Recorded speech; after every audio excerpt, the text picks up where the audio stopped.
I'm Brad Lander. I'm a member of the New York City Council, and I live in and represent neighborhoods in Brooklyn, New York.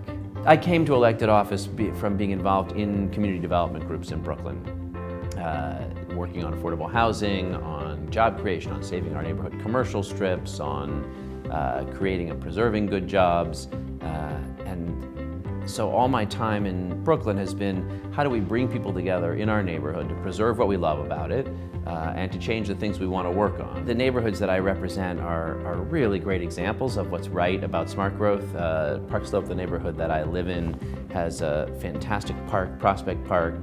Calvin Vaux, the designers of Central Park, after they did that once, when they really went to get it right, they did it in the middle of Brooklyn at Prospect Park. And so, more than 100 years ago, people carved out 650 acres, were willing to pay for it at a time when Brooklyn was developing rapidly to build this park that's made our neighborhood great. We've got great public transit, again, invested in over 100 years ago. And so part of the question is, what do we have to do to make sure that the generations after us are going to continue to benefit from the fantastic urban infrastructure in this neighborhood? One thing that's happened in recent years in our neighborhoods is a real effort to make sure that we ensure not just safe streets, but also really livable streets that give more vitality to our neighborhoods. So for me, it does start from a safety issue.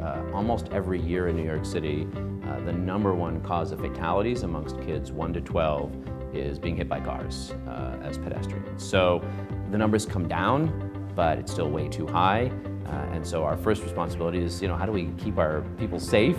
At the same time, we've got a great transportation commissioner, Jeanette Sadiq-Khan, who has sort of put together an agenda which says, let's figure out how to make people safe when they're crossing the street. Let's find places for pedestrian plazas where people can gather. Let's build out our bike infrastructure and our bike networks, both so we can give people another commuting option and get them out of cars, but also so we can calm traffic, slow down traffic. And what it's added up to really is in many ways a transformation of the city, a transformation of the neighborhoods. And it's just got so many different benefits. So you've got sustainability benefits broadly. We are trying obviously to reduce auto dependence.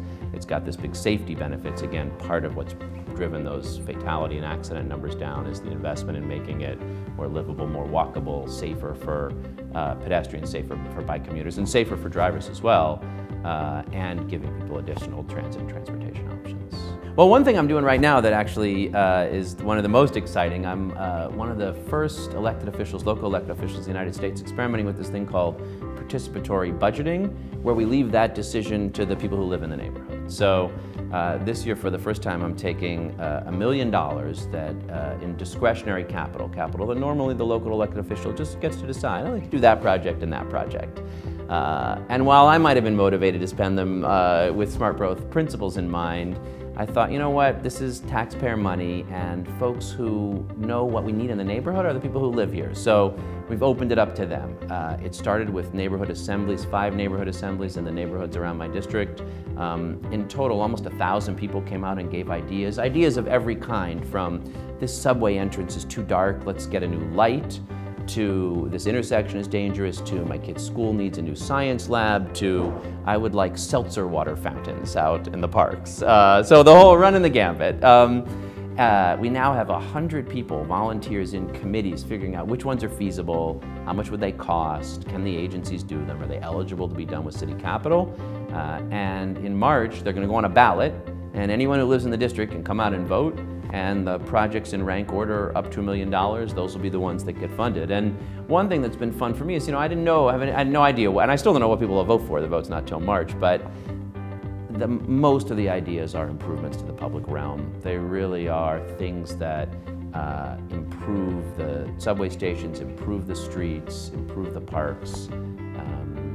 So it is encouraging that what people want are neighborhoods that are nice to live in. It's not that surprising, but it has been encouraging to see. We're at, unfortunately, this really low time in faith or confidence or belief in the role of government and what it can do. People, unfortunately, don't have a lot of confidence that government can deliver the things they want, and don't see it as, too often it's sort of something over there I don't trust, as opposed to what government are the decisions that we make together about what we want to invest in for the neighborhood that we're going to have tomorrow and our kids are going to have in 20 years. Again, those decisions I talked about carving out Prospect Park or taking the money and doing what it took to build up the subway system.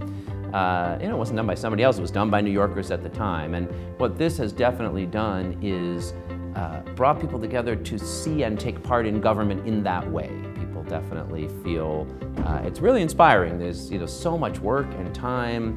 These 100 volunteers who are taking the ideas are meeting every week. They're going out and visiting all the sites in the neighborhoods. They've built bridges across different neighborhoods. I've got a big Bangladeshi community in one part of my district in Kensington, and folks that have been in the neighborhood for generations, a lot of new young people. And the committees have all of those folks, and they really are taking this question of, all right, these are our resources, these are our communities. What is it that we want to do to make it even better? So it really has served to do that in a very significant way.